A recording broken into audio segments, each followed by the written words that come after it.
This is Join Us in France, episode 34. Hello, I'm Annie. And I'm Elise. And we welcome you to the Join Us in France travel podcast. Elise is a professional tour guide, art historian, and a really good storyteller, and I hope also a great cook.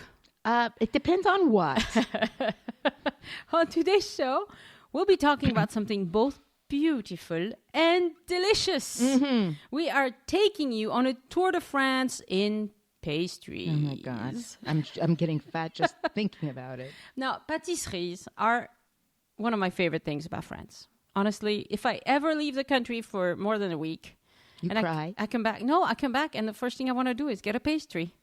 It's not that I eat that many in everyday life, but whenever I want one, I can have one, right? So, well, in France, that is certainly true. So there's so much to talk about that we'll divide this topic into two shows. So it'll be double trouble for those of you who are... Double calories.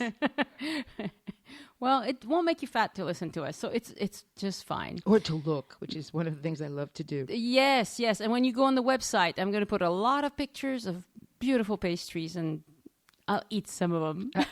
We can't get sued if people gain too much weight. No, it's not our fault. It's not our fault. And we might give you some inspiration for Thanksgiving, too. Who knows? It's coming up, right? So before we get much more into it, let me remind our listeners that the show notes for this episode are at joinusinfrance.com/34. And that's where you'll find all the names of these beautiful pastries that we're going to mention. They'll be written out. So if you don't, we're not going to spell everything out. We're not going to put all the recipes on either. No, we might put a couple.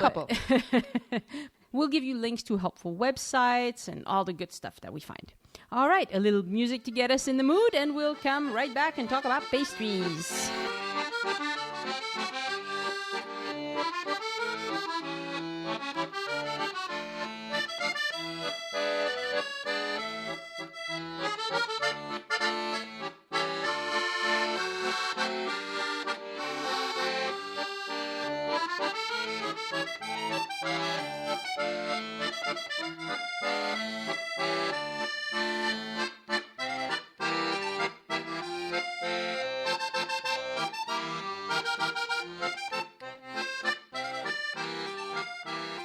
Okay, we're back. Now, I'm going to start with a little bit of good podcasting news. Apple has released an update this week to their operating system. And now iPhone and iPad users, as they upgrade their software, which you should really do, you should always keep your software up to date. Now the Apple Podcast application is going to be installed by default. So anyone who has an iPhone, you'll be able to say, when you talk about our wonderful podcast, which I know is all you ever do. And the only thing they ever do. They even dream about them, That's actually. Right. So when you talk about the podcast, you can say, hey, you can listen to it too. Look, you just need to click on this, search for Join Us in France, click subscribe, and you're done. So it's a really good development for us podcasters and for you listeners too, because it's going to open up the world of podcasting to a lot of people. It's radio on demand. That's all it is. TV on demand right now. By now, the Anglo world is so used to that. Mm-hmm. In France, it's just barely coming. Just beginning, yeah. But in the Anglo world, everybody knows about TV on demand. Well, guess what? A podcast is radio on demand. So that's a good way to explain it to friends of yours who don't know what it is. Anyway, I have to say we're getting some great comments on the website. Good. Mary, just this morning, I saw a comment that Mary shared with a great list of her favorite books, both in French and about France. And one of the ones that she mentions, Elise, is Maigret. Pas Maigret. Okay, that's us having a good laugh about it. That's really a good pun, you know. We'll have to explain that one, Annie, I think. Well, go ahead, explain. Okay, Maigret with just an A is duck breast, and Maigret with an AI is, of course, the famous detective written by Georges Simenon. There's just one letter difference between a chunk of duck breast and a nice detective, okay? Between a duck and a detective, there you go. Yeah, well, same old. Same old thing, right? Anyway, Are you ready to talk about French pastries? Wait. We have to go back to Maigret because you right. forgot. You forgot. You went into the Magret. You're into food already. That's right. Just to mention that, of course, as Annie knows, I absolutely love all kinds of police and detective stories, and of course, the books by George Simenon are very, very famous, and they've been translated, I think, into a lot of different languages. So they're available in English, and they're very interesting. They have a certain very strange kind of atmosphere, but they all take place, or almost all of them take place, in Paris. And he lives on a street, Richard Lenoir, which is in the 10th arrondissement. And it's very interesting when you read the books because he talks about the streets and the places in the neighborhood a lot. And you never know exactly what his house looks like inside. It's very vague. It's very odd in a way. And he does have a wife. But you do know more about the neighborhood than his own personal family. But the books are really, really interesting. And they're another one of these series. I was just mentioning that there's another series of detective stories that is also one that takes place more in the 1930s, a little bit in the same vein as Agatha Christie. Hercule Poirot, right? Hercule Poirot, Yeah. yes, with his big fat waxed mustache.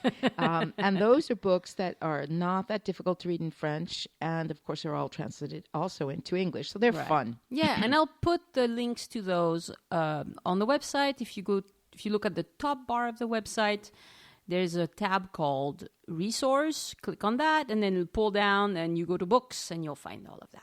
That sounds like a good thing. And even me, I go back and read some of those books over and over again. Yeah, so they're a great, easy read. they're easy read. Yeah.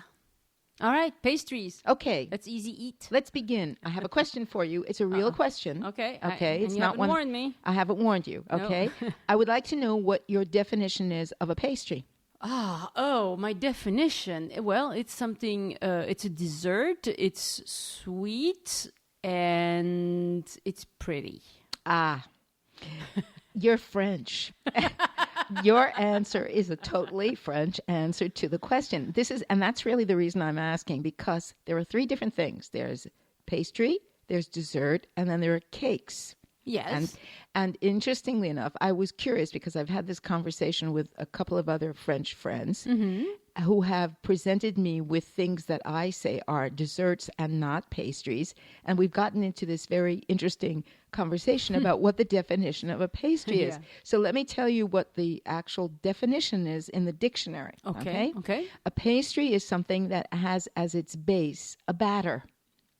And it has as a batter, it can be a thin batter or a thicker batter, and then has either a filling or a filling and a topping or just a topping, and is usually decorated and very often, as we know, with fruit. Okay, but by that definition, a crepe is a pastry then. That's right.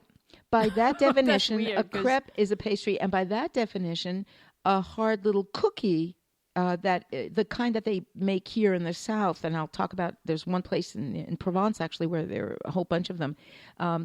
By this definition, which is a French definition, by the way, it's not an American definition.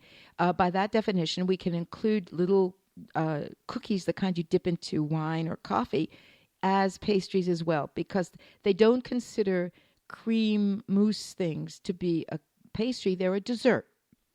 Okay, that's a weird definition, but I'll believe you. Okay, so I'm going to go with the idea that basically that's what a pastry is.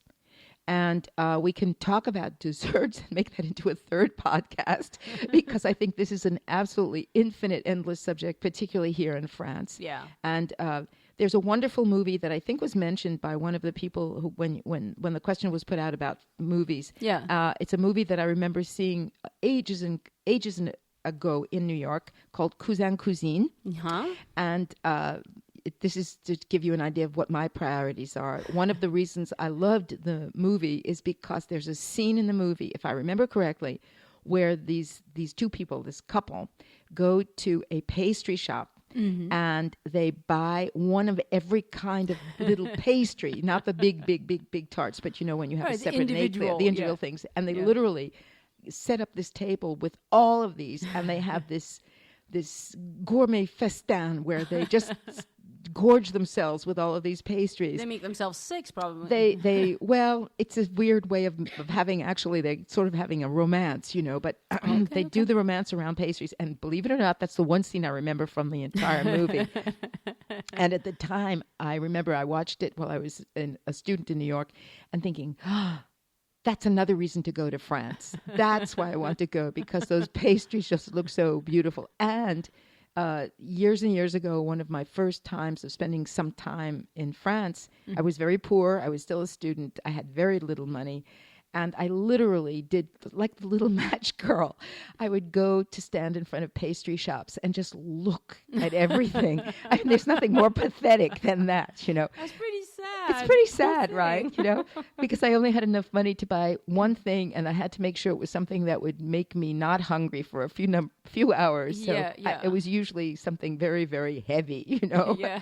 But those are my two first associations with French pastry, long before I actually learned to make any of them. Yeah, actually, I think the pastry because I had the same problem as a student, and I have ascertained that the pastry that fills you up the most is flan. Les tranches that's right. de flan. That's right. You can buy slices of wonderful flan. It's a flan it's like a flan pâtissier is what they call it, and that will cost like a couple of euros. Exactly. It's always one of the cheapest items. That's right. And it's good for breakfast. Good for, well, I was eating them you're right. The two that I used to eat were either a flan, and sometimes it had prunes in it, because I figured I had to have a little fruit or something, or a piece of bread pudding. And of course, I didn't include this on this list, but of course, I happen to still like bread pudding. Bread pudding is what good pastry shops do. They make it with leftover bread, and they put in sugar and eggs and milk and whatever, and sometimes I make a vanilla. mean bread pudding at home. Oh, you do? You have to make it for me. That's true. I should. And I used to get a wedge. It used to weigh about 1 kilo. I think it was made probably 4 days before I bought it. Well, it gets in 4 days it might be a little long, but I'm exaggerating. You can make it the day before, and it's it's good. It's kind of like the French equivalent of fruitcake, except that doesn't have a lot of that preserved dried fruit in it. But again, that was what I would used to have as my lunch, and I would. It's good for. It's like putting gas in the car engine. Just it keeps you going for a number of hours. Yeah. Oh boy, memories about pastry. Yeah. Okay. So what we decided we were going to do today then is we're going to talk a little bit about some specialties that are more or less from the South. We're going to work our way, I guess, working our way north. There are some parts of France that have what are considered to be traditional pastries associated with them. And since there are so many, and since I thought I'd mention just a couple of very important chefs who do pastries that are actually still alive, just a couple because there are a whole lot of them, I just figured that maybe we could work our way up from the bottom of the country and start. So excellent. Why don't we start, for no other reason than I see that this is what I have actually in front of me, the southwest end in Basque country. Yes. With something that I absolutely adore. But again, it sort of brings back memories of bread pudding, and that is the gâteau basque. Yeah, gâteau basque is quite filling. It's quite filling, and you don't need more than a thin slice of it. Unless you're somebody who can really handle that kind of, you need to go on about a 10-mile uphill hike afterwards. But it's very interesting because, of course, the Basque country is the southwest of France that goes into the Pyrenees and over to the other side. This is the French cake, and I have no idea if they actually do the same thing, believe it or not, on the other side in Spain. But what it is, basically, the traditional version, and just a brief note, because in my looking online and preparing the notes, it apparently it has a wonderful Basque name, which I will try to pronounce, and if anybody out there is of Basque origin, you will have to forgive me, and it's sasu. Because there's lots of it, with an X. It's sasu because the X is like a S in Basque language, and you're gonna have to spell that for me. ITXASSOU. Okay. And maybe people don't know, but of course, many people in Basque Country still, in fact, speak their first language, which is Basque. So it's apparently a cake that's a celebratory cake that goes back to the 1600s. And it's basically, the basis of it is a very rich pound cake kind of batter. Yeah. Very, very rich, very wonderful, filled with lots of butter and things like that, but very, very rich. And traditionally what they do is they take it, and unlike a layer cake, which is really something that the French don't know about, they take the cake and then they slice it horizontally in half and do a filling. And the first original traditional filling is cherries, cherry preserves, which is because, of course, there are lots of cherries that grow in Basque Country. Mm-hmm.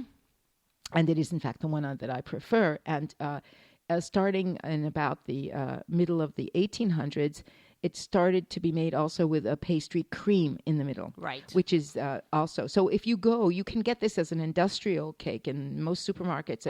Anywhere in France.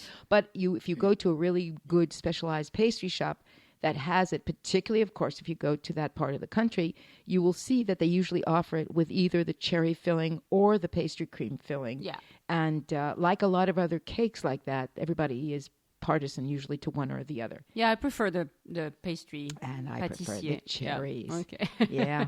And I've seen it with prunes too. Yeah, apparently now they do prunes. And then I saw even online that they sometimes do it with fig filling, which I think would make it even heavier. I mean, it's sweeter anyway, because fig is really definitely sweet. a little over the top. But it's one of those cakes where if you do a regular 9-inch type cake, you can feed 8 easily. Yeah. And you could probably feed 10 because it's really a filling cake. Yeah, but it's a lovely cake. And it actually, if you have really good either pastry cream or cherry preserves, it's not even that hard to make. Mm-hmm. You know? Mm-hmm. So, and in France, like most other cakes, you can either buy it like a large one to slice, right, or you can buy individual. Or you can buy in some pastry shops an individual slice. That's true. And something else that actually comes from the same area, but not specifically considered to be Basque, but it's interesting, the Landes area, which is the pine forest area that's very close by, so we're still in the southwest, is something that I've had that I actually like. I like these kind of simple things.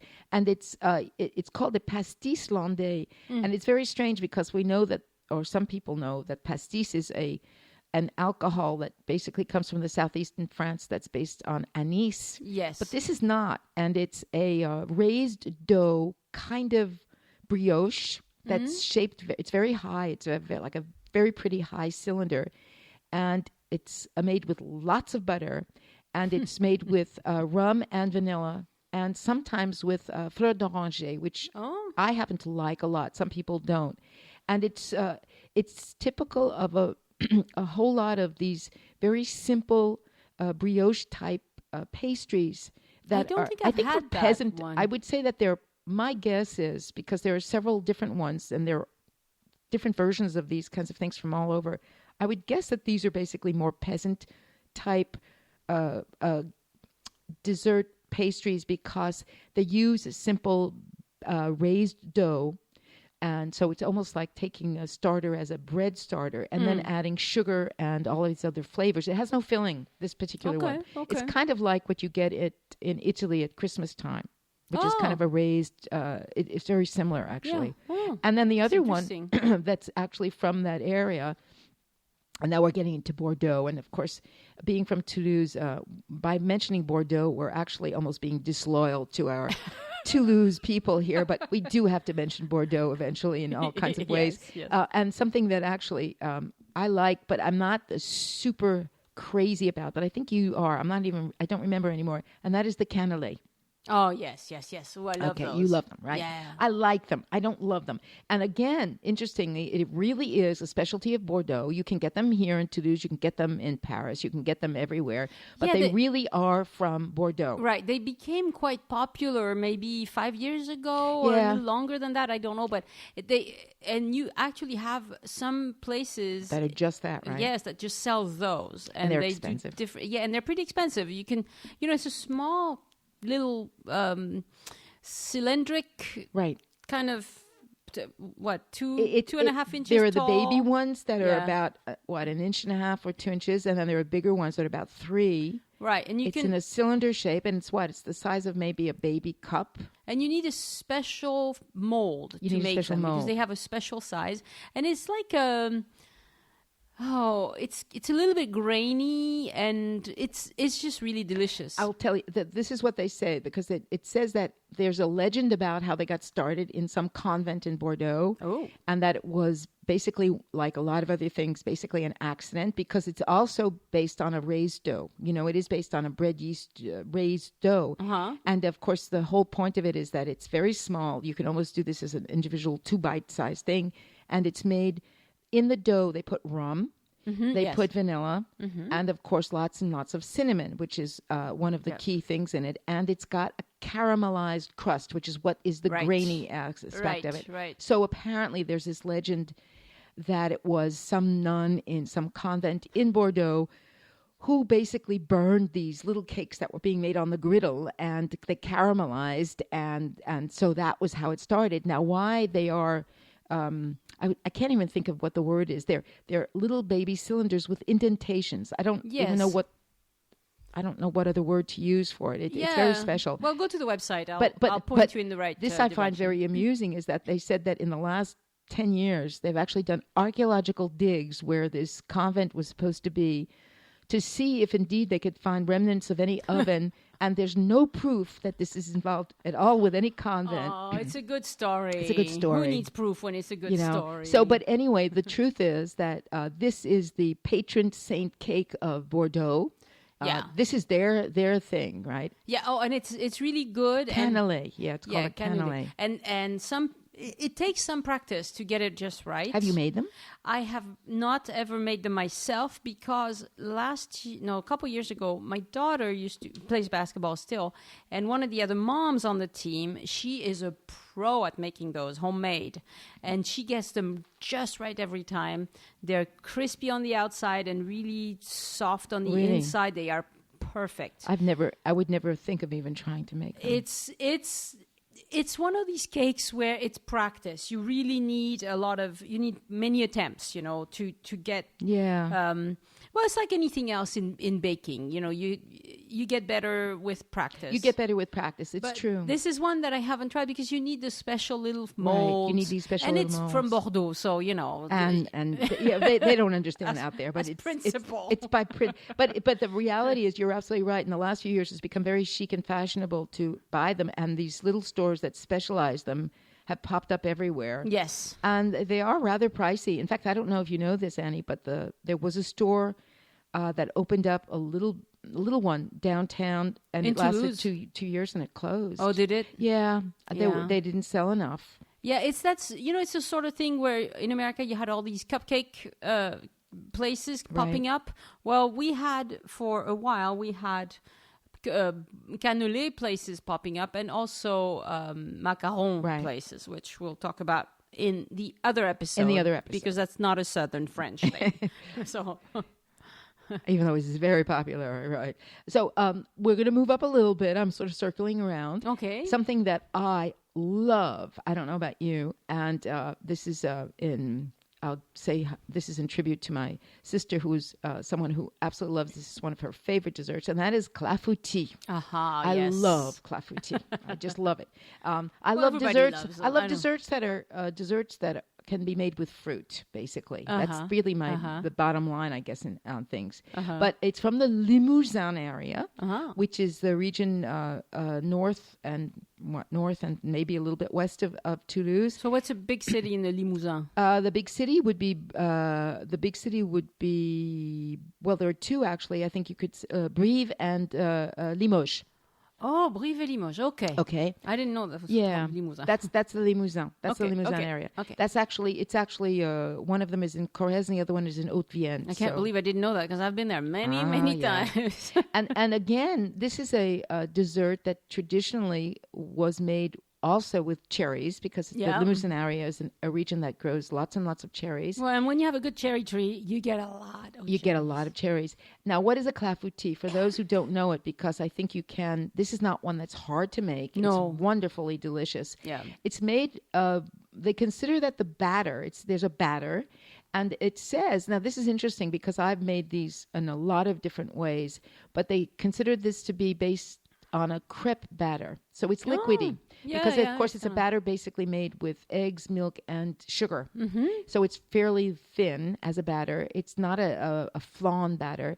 And what you do is you take fruit, in this case, of course, cherries, and you pour the batter over the fruit, right, and you put it in the oven and bake it that way. And I have made it with cherries. I've made it with pears. Yeah. Usually it's made with juicier fruits, but pears seem to go very well with this as well. It's a variation on the upside down cake. Yeah. It's not exactly the same. Because you can't turn it around, though, because it's a little bit too clammy in the batter. Yeah, it doesn't but really... it's kind of that sort of idea. It's right. It's the sort of cake that's easy to make, and if if you have company, you can whip one up right. and... You can use canned fruit. Yeah.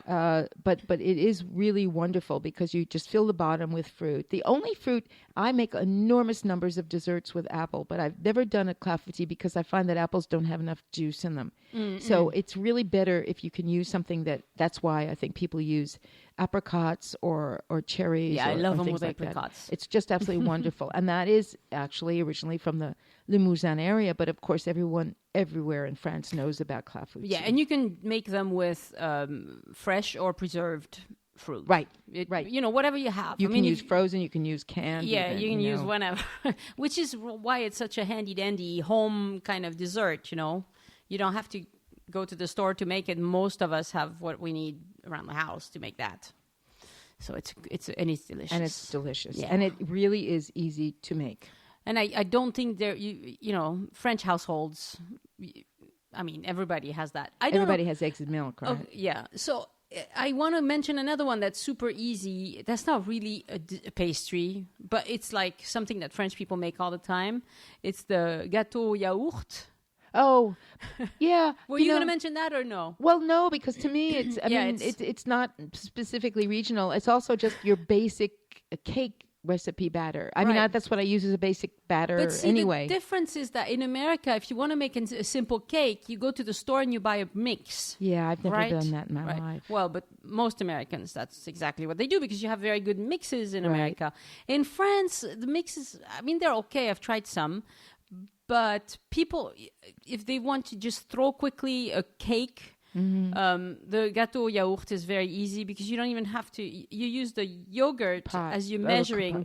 It's your measuring. Because here they're small, right? Yeah, and so you just one of this and two of that and half of that, and I'll put the recipe on the website. Yeah, because that's just really a basic. Easy, your basic. Yeah, it's interesting because I really I hate cake mixes, to be honest, and I think I've used one maybe twice in my entire life, and I find that there's an extremely different taste to them. So to me, there's nothing easier than making a basic little cake recipe, and then you can throw whatever in you want. You know, and it just doesn't take a lot of time. I just think that the thing is, if you use a mix, you know what the result is going to be like, and if you just throw it together. Maybe today it's not going to work out, Yeah, I'm from scratch, so you're from scratch. I'm from scratch person.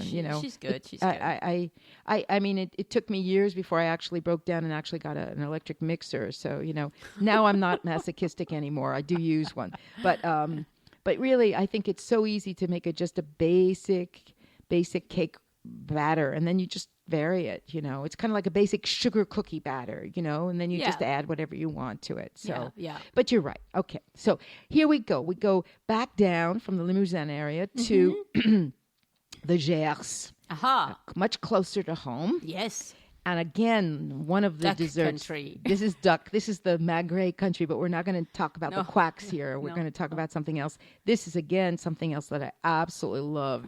It's a little bit too caloric, but I just love it, and that is the croustade.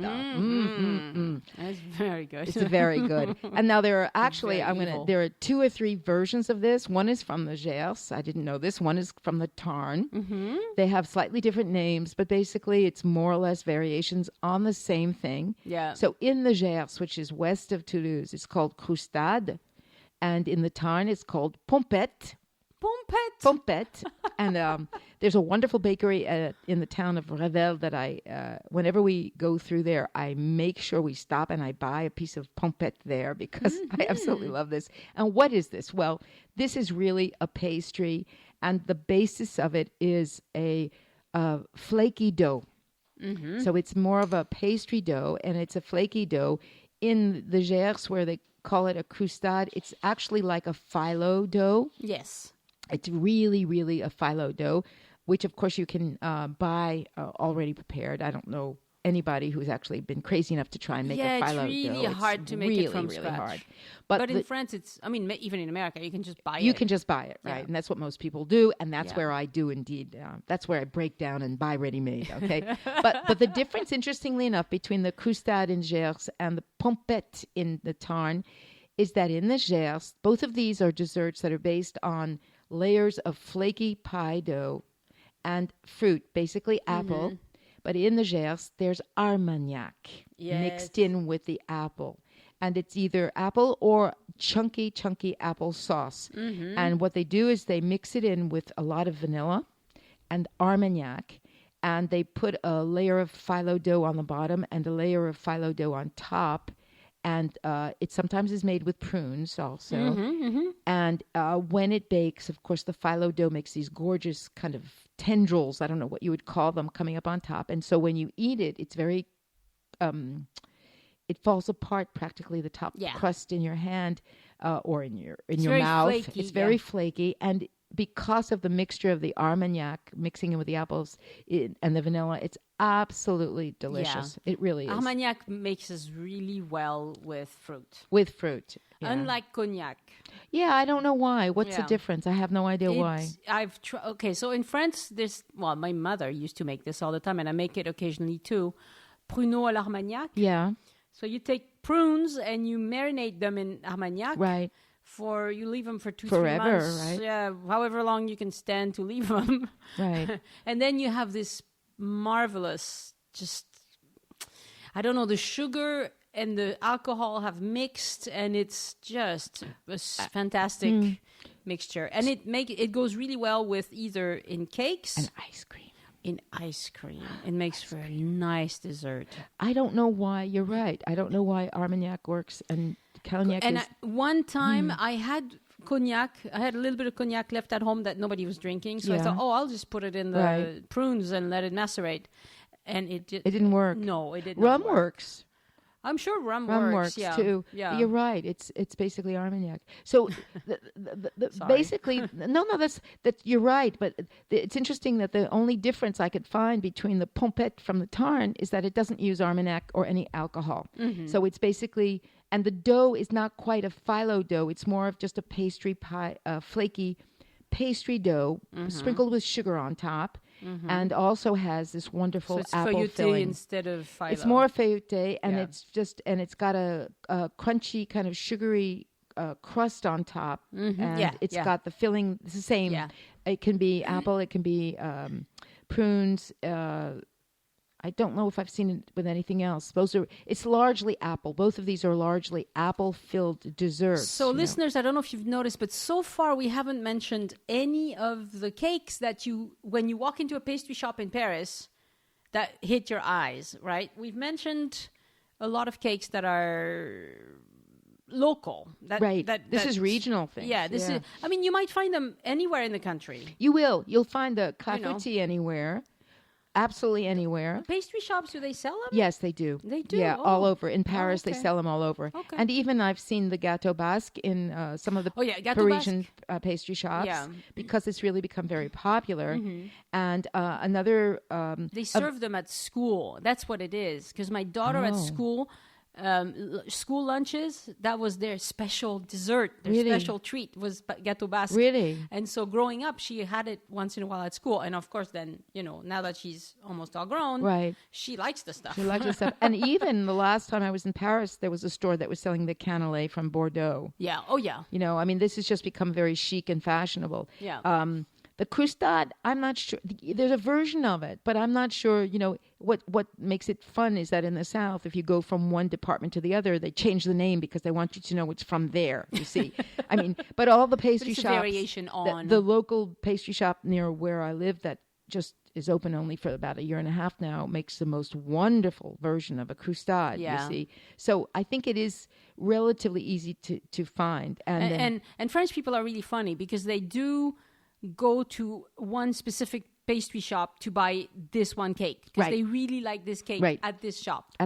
And by law, pastry shops and bakeries have to say whether it's artisanal made or if it's just something that they defrosted. Right, exactly. So most French people will patronize, the artisanal bakeries if they can, and if they can afford it, because sometimes they are. There is it's more expensive.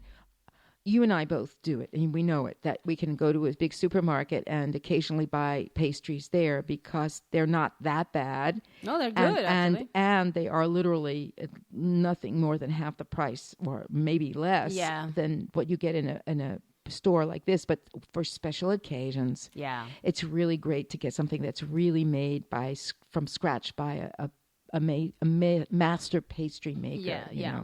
Now, here's one that you probably love that, of course, is not one that I like. But we're moving further east. We're going to now go towards Provence and the Côte d'Azur. Okay. And this is one that I know you can find everywhere in Paris as well.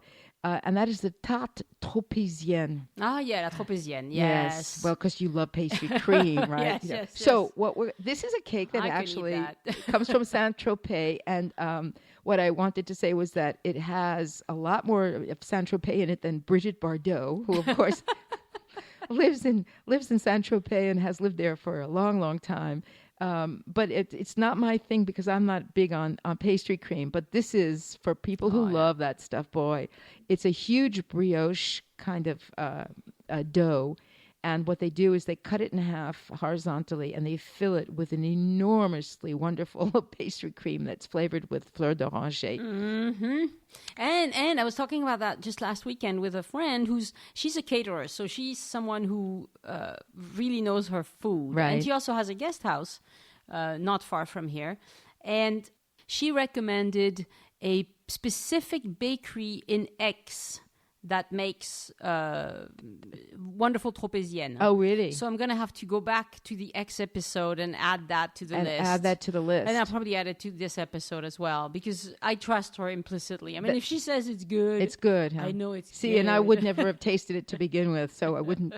This is just, there are things. And the other thing that you realize we are not talking about in this episode, so you can't go into withdrawal, is something that begins with a CH, CHOC. We're not going to talk about it today. We're going to talk about that next time. All right. Okay? Because it just happens that, it has to do with what working with the South. Okay? Yeah. So, there were more. I decided to add a couple of little things that are lesser known, even to me, but I thought were fun because it turns out that they really are associated with the South. And this gets away from the idea of pastry as such and more back to the question you asked at the beginning of pretty much what can be called a pastry. Yeah. And one of them is the little dry cookies that come from Provence that are called navettes. Yes. Which... are much there. So I guess some people would say that this is not really what you would call a pastry. Yeah, I wouldn't call that a pastry. You wouldn't call it a pastry, but it's considered in the list because I really was looking at all these websites that talked about regional pastries in France. So it's interesting that they included them. And of course, these are little dry cookies. Cookies just doesn't seem to be quite the right word to use, but I don't know what else. And they're from Provence, and this is incredible because I didn't know this. They sell 30 tons a year of these little cookies, and they're wonderful to be dipped in tea or coffee or even a sweet wine kind of thing. And they come from, the original idea was it's made and served around Christmas time, but now, of course, it's made and served all year round. And the traditional first kind was filled with anise seed. That's right. That's the one that I had an aunt who's been... She passed away a long, long time ago. But she used to make these wonderful kind of cigar-shaped cookies that were just anise And I love them. Yeah, they were very good, and not super sweet. No, they're not. They just, and some of them now. When I was in Provence this summer, I bought a few, and they have them some that are simple on the outside, and some rolled in a little bit of crystal sugar, so you can get a real hit of sugar if you want off of them. Now, what they do also is they make them with lemon filling. Not filling, I mean lemon flavor. Yeah. And they anise, lemon. There was plain vanilla, and they sometimes make them, and it's a variation of something you get on Corsica, which I will mention because I used to live on Corsica, and it's something that I love, absolutely love. And sometimes they make them, believe it or not, with dry wine. Now, you can't really tell that there's wine in it, but it gives it a certain... What's dry wine? How do you dry wine? Dry wine in the sense of not sweet wine. No dry white wine. Sorry. But what it does, interestingly enough, is that like with butter, it gives it a very nice crumbly texture. So it's very interesting. So this is typical of the region of Provence around Marseille. Mm-hmm. I had no idea that it was such a big business. When I was in Marseille this summer, there was a little shop in a neighborhood, and I would like to, do eventually, we'll do Marseille, but there's an area of Marseille called the Panier, which is this very old part. And I was walking around there, and there was this little bakery pastry store. And I went in, and there was this big woman, and she looked like she was something out of Pagnol, big fat with an apron on. And I was smelling everything, and I was like looking at all these things. And she said to me with her Marseille accent, what do you want? And I thought, so I dared ask her if she actually made them. I thought she was going to hit me over the head for even suggesting that she didn't. And I asked for, because they're sold by the pound. Yeah. So I asked for some with anise and some with lemon. Mm-hmm. And she said to me, "Oh, good, you made the right choice." And I thought, if I hadn't made the right choice, what would she have done? Would she have not sold them to me? I really have no idea. But they were unbelievable. See, this is what I prefer more than cream. You like cookies. I like this kind of stuff. I like, okay, and those are pretty easy to find anymore because as a visitor to France, you will undoubtedly go to these little towns that are very picturesque, where almost every one of them has these... I think it's a chain of cookies. What do they call it? Cure? No, something cure. I have some pictures of where it. You buy them you pick what you want. Yes. So they have all these beautiful bins full of. No, I can't stand going by them. I know. Sorts of cookies from all over the country, and all sorts of chocolates and marzipan, all sorts of. Evil things, yes. And they sell everything by the pound. Yes. And so surely if you've come to France recently, you have seen those. And they're in the shape, some of them are in this shape of the navette, which is this kind of strangely rounded cigar shape. Yeah. So you'll get a chance to try. It's separate from a pastry shop because a pastry shop will usually not have very many cookies. I mean, they might have a classic American chocolate chip cookie. Right. Because French kids, again, like American chocolate chip cookies. Yeah. And so they get out of school and they call an American now. Oh, yeah? Yeah. Never heard of that, but yeah, maybe. And they sell very few cookies in a regular French pastry shop. But in these specialized stores, oh, yes. They do. And this is, again, cookies. something, you're right. And they're in every even medium-sized city now. So yeah, especially the touristy places. Places. When I was just up in Brittany, I actually went and bought some. I was like, they don't have anything to do with Brittany. I just couldn't resist, The ones that come from Corsica, if you ever go to Corsica, are called canestrelle. Canestrelle. And they are similar to the navette, except that they are a little bit more buttery and flaky. And again, they're delicious, absolutely delicious. And there's just one other that I would like to talk about, and it comes from an area that is a little bit further up from Marseille. It's going up the Rhone River, so it's sort of the limit of what we could decide is really southern France. It comes from a town called Romance, which is Romans, which I've been to, which is in the Drôme. The Drôme. Okay, so that's really, we'll have to show people where that is. And it's interesting because it's called a pogne, Pogne. Pogne. Pogne. And it's a kind of brioche. It's very similar to the pastis landais, except that it's made with enormous amounts of butter, and it's a raised dough. It's got also a little bit of orange, the essence of orange, fleur d'oranger. It's made with enormous amounts of eggs and butter. And interestingly enough, this is one of the few that they say actually they can trace back to its origins in the 1300s, because it was originally made for Easter. Because of Lent, and of course there are certain things you can't eat at Easter time. You weren't supposed to have anything. So once you go through Lent, where apparently for people who are poor, they didn't give up meat because they didn't have a lot of meat, but they would give up eggs a lot, which I didn't know. This is interesting. They go vegan. Yeah, they would go almost vegan. And so, and of course, poor people didn't have a lot of butter. Really, this is basically the beginning of peasant pastry, if you want. So for Easter itself, once Lent was over, they would make this very beautiful raised brioche. And apparently it's still made. I've never heard the word before, but since I love any kind of brioche, you just, this is it. You can have your tarte tropicienne. I'll like blow up on raised dough of brioche. It just is really what I love. All those kinds of things. It's really weird. And one more, another one that I didn't know existed, and this takes us right back to basically where we are, because it comes from Albi. And it actually has an Occitan name. So, and this is again, now when I go back up to Albi, or when you and I both go, we have to go and check this out, because I've never seen this, at least under this name anywhere. It's called an échaudé. An échaudé. Yes, I've heard this? of that. Yes, I've heard of that. But I can't picture it in my head. Okay. But I've heard of it. Okay, and it's in a triangular form. And it actually comes from Albi. And in Occitan, it's called l'eau chaudelle. I have no idea what that means. We have to find out. Same thing. The one who's hot. L'eau chaudelle. Probably. Well, what does échaudé mean? Do you know? Somebody who's hot. Somebody who's hot. Yeah. Oh, okay. Okay. And they say it goes back to the Romans. Somebody or something. It could be a thing, too. Yeah. And it turns out that they think that originally it was made on a forge over a fire. Well, there you go. There you go. So that's why. And that it was this I love. Okay, I know this is my part that I love the most.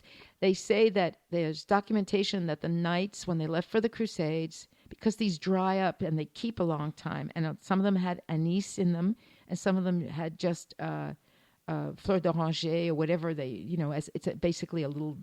It doesn't have cream or anything like that. Right. They would keep for a long time. So the knights leaving for the Crusades filled their rucksacks up with them as a way of having something to eat. Oh, very good. And they're still made in that area, but I am going to check out some of the pastry stores and the places that sell cookies here in Toulouse, because I've never seen this, and I want to see if I can find it. The Toulouse cake is called Finestra.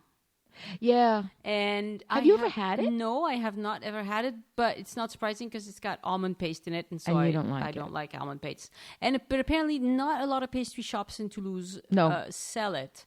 So it's just something that it's a mommy made kind of, or grandma made kind of cake. I've been told that I know the shop that sells it, that specializes in it. I know where it is. It's on Rue du Thor. It's the story of the Fenestra is something that goes back to a celebration in apparently the 13th or 14th century, and it's associated with a holiday, and it's also associated, interestingly enough, with the corrida, when it used to be also in the region around Toulouse. Well, I know that in Toulouse, the folk dancing festival used to be called the Grand Fenestra. The Grand Fenestra. Yeah, I don't know if it still exists. I have no idea. But when I was a kid, my mother signed us up for folk dancing, me and my sister. Right. And she could dance and I could not. So they said, we'll keep her for the dance part, but why don't you teach her the accordion or something? Oh. She was... Well, that's nice. Well, yeah, but we both quit. That's not an activity we kept with. But yeah. But you're right. It is associated with Toulouse, and I go past the shop all the time. And believe it or not, I've never bought one. It's at the beginning of Rue du Thor. Beginning close to Capitol? Close to Capitol. Okay. Left on or the right? left side. Left side. Okay.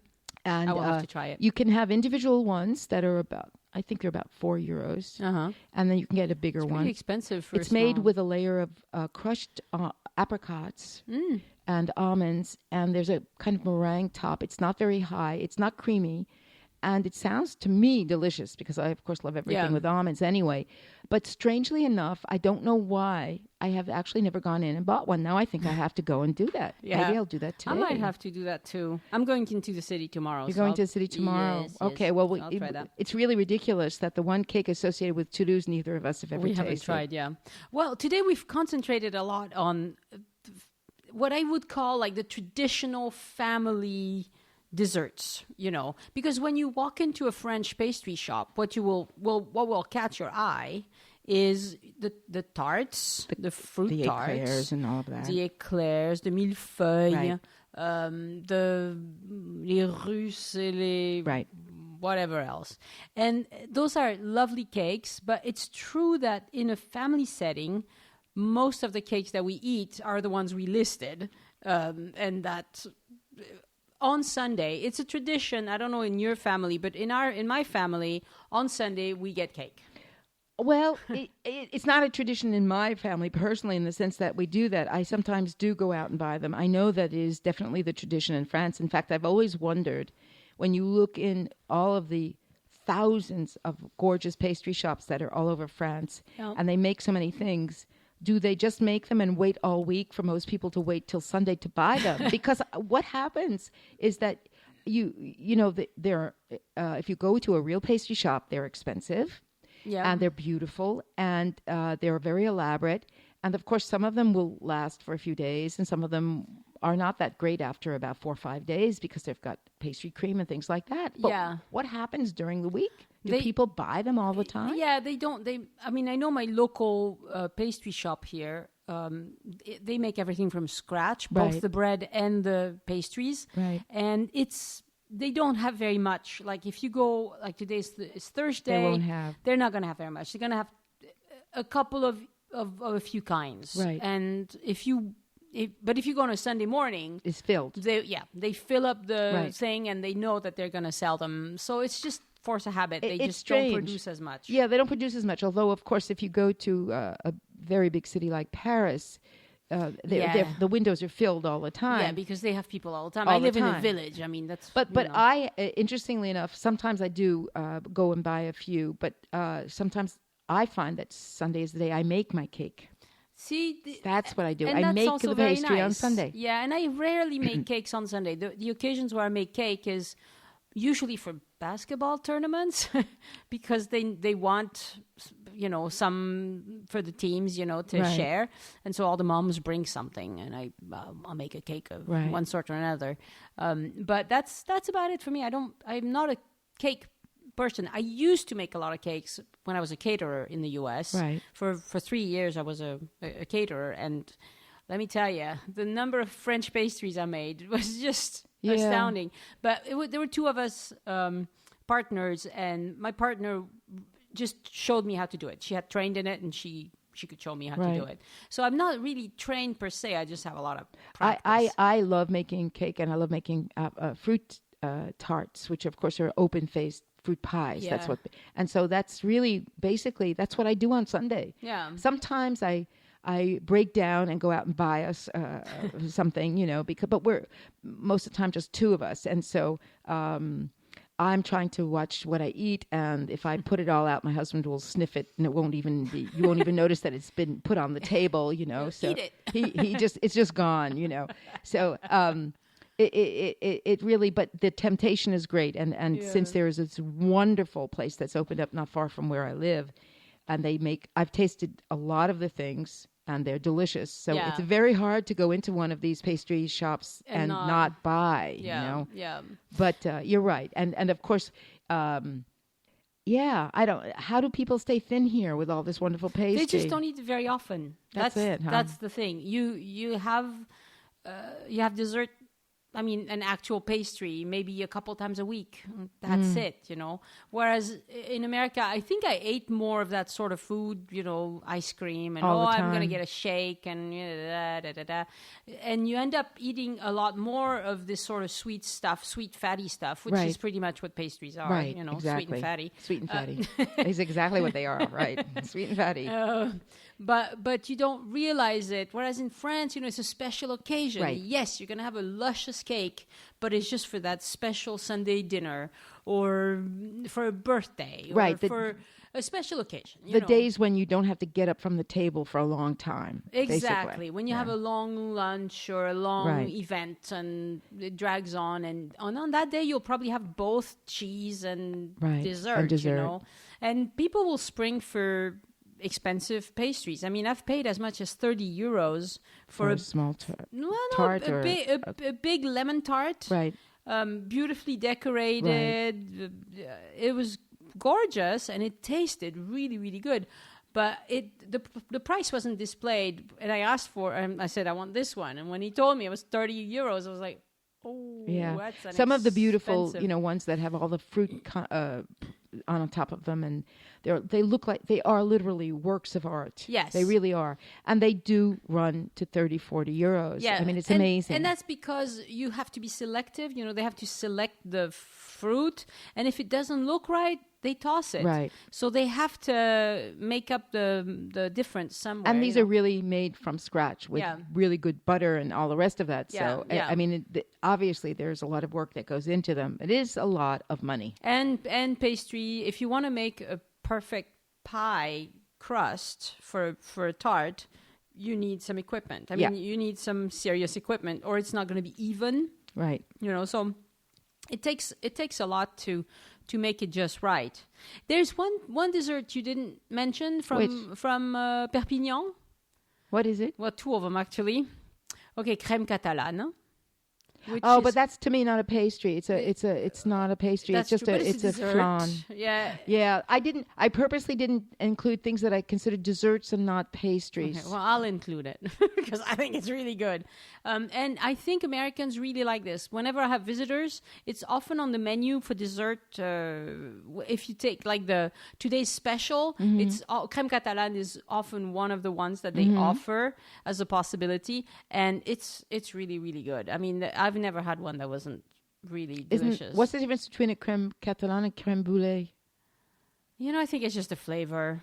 It's basically it's a flan that's been baked in the oven with a sugar crust. It's a custard. It's a custard. It's a custard with a sugar crust. Yeah, and you put sugar crust and you flame you caramelize the top. Crème brûlée, which I think most Americans do know now because I know a lot of people love it. Yeah, crème catalane, crème brûlée. I'm not sure what the difference is. It's pretty similar. It's just a variation in the south of France, in the south of Perpignan.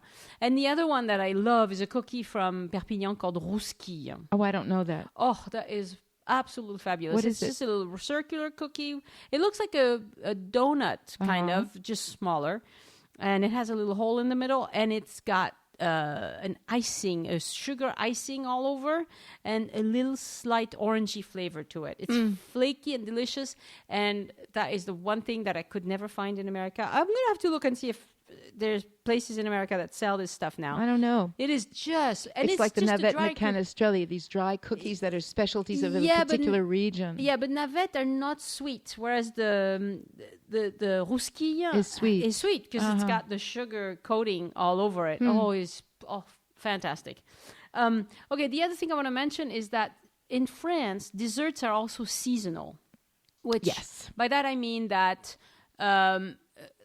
when Christmas rolls around, you're going to start seeing Christmassy cakes. Right. And by that is, the king's cakes. The king's cakes. Right. The logs. The Christmas logs. There's all sorts of seasonal cakes. Now, the brioche with dried fruit. Yes, that's for January. Right. I was going to say, I was thinking I would wait till next week to talk about the galette des rois because that's So even though I know it's everywhere in the country, it's really I just sort of thought, okay, well, that's another You one wanted of those to things. put it in the other one. Oh, that's fine. Yeah. And then in February we have la chandeleur with the crepes. With the crepes. Okay, so Okay. by your definition, crepes are pastry. It's not even mine. It's just what this is what they this is what the book says. Yeah. This is a question that has nothing to do with pastry though. But what is chandeleur? I don't know. I mean, it's.